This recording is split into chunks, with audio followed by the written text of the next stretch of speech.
What's up, guys and girls? We're back today with a 2022 Tacoma Trail Edition, a vehicle that we are pretty familiar with, especially this one, because we've done some previous work on it. Previously, we did the roof rack, lighting, some accessories like that, and an airbag setup to help carry the cap and additional weight to go camping and on his adventures. That turned out to be not enough. So we're here for the next step. Next step being a Dobinson MRR front setup, Dobinson MRR rear shock setup, and leaf setup. The reason the customer is going with this setup is due to the adjustability, and he kind of wanted to do it once and never do it again. The options that this customer chose were SPC upper control arms. We went with the new sealed ball joints that you'll never have to worry about. Dobinson MRR front coilovers and rear shocks. We went with the 314 front springs, which is a 2-inch lift spring. I also added a 1/2 inch of preload, so we're going 2.5 inches of lift in the front. For the rear, we went with the 111R leaf springs, which is a 2-inch leaf spring with 600 pounds of load. That's kind of what we calculated about what he carries. Maximum is 600 pounds. So this truck should sit pretty much stock and be able to hold a little bit more weight. So why Dobinson? Why not the other 150 options available? Well, we kind of went through 2 or 3 different options. We like to give a good, better, or best. This being the best option that we recommend for an overland setup due to the adjustability, the different configurations of the leaf springs, coil springs, all the different options that they give. You can kind of customize it like a suit to yourself. So that's why we decided to go with Dobinson on this particular build. Now let's go over the parts. First off, starting off is a fix for a general Tacoma problem that Tacomas, no matter if you lift them or not, are generally going to have. That is the East Coast gear supply needle bearing clamshell redesign. Basically, when you get play in your axle, then that causes a vibration and noise. This is going to fix that. And while we're in there, it's just a good idea to do. Next, we are going with the sway bar spacers, diff drop, SPC upper control arms with the sealed updated ball joint. Of course, our Dobinson MRR setup. This is the extended travel, which so we could add a 1/2 inch of lift to the 314 springs. So we're going to be running about 2.5 inches of lift up front, which is going to be perfect for this setup. Moving to the back, we have the Dobinson MRR shocks, standard travel, the Timbren bump stops. We have our carrier bearing drop because we're going extended leaf springs. Now let's go take a look at those. So last part of the puzzle are these leaf springs. Now these are Dobinson L5911R.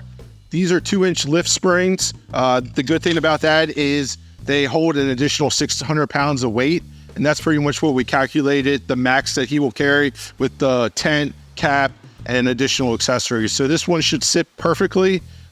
Still have a little bit of rake, so if he wants to add on to that, throw some extra wood in there, he'll be able to do so. All right, guys, it's install time. Let's get to work.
So the thing that sets this apart from the IMS is the adjustability and the fine tuning that you can do to your setup depending on weight and load.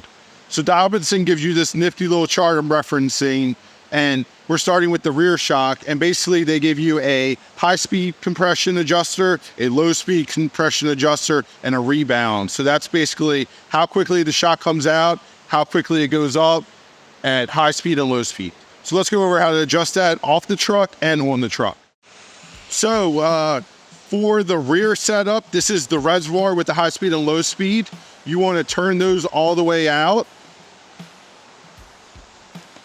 And they are telling me for a rear with constant load, which this truck has, you want to set the low speed to 1 click, and you want to set the high speed to 5 clicks.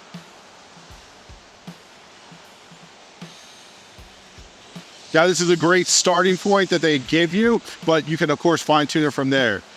For the rebound adjuster, you got to come over here. You'll pull the boot up. You'll see this thing that says R. You will screw that all the way out. It's already all the way out. They recommend starting at a rebound setting at 8. You want to go 8 clicks. 3, 4, 5, 6, 7, 8. And that's how you set the compression and rebound on these rear shocks. Now let's go over the front. So this is the front setup. We actually do not have any extra load in the front, so I'm going to treat it as no load comfort. So they are recommending a high speed of 3, a low speed of 1, and a rebound of 10. Now the reservoir is the exact same as you just saw on the back shock, so we're going to set that to 1, and then we're going to turn this one all the way out. We're going to set that to 3. 1, 2, 3. What's different on this one is the rebound is actually located on the top. You have to install that, or if you get them pre-assembled, it will already be installed, but they want 10 for that. So you're going to count 1, 2, 3, 4, 5, 6, 7, 8, 9, 10. And you're going to start there. That's going to be your starting point. We'll recheck over that to show you how to adjust it on the vehicle. Dobinson's actually provide you all the tools you'll need to adjust these. So this would be for the rebound. So you would come up here to the top of the strut and you would turn it back and forth depending on if you enjoyed the ride or if you were trying to fine tune it. That would be your rebound. These would be your high speed and low speed. If they didn't want to turn, you would use the tool to turn them. And that's how you do it. To show you the rear, the compression and high speed and low speed is pretty self-explanatory right here.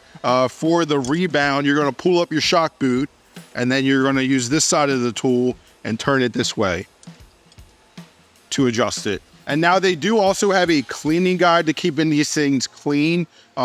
Just as often as you would wash your truck, I would wash the adjusters.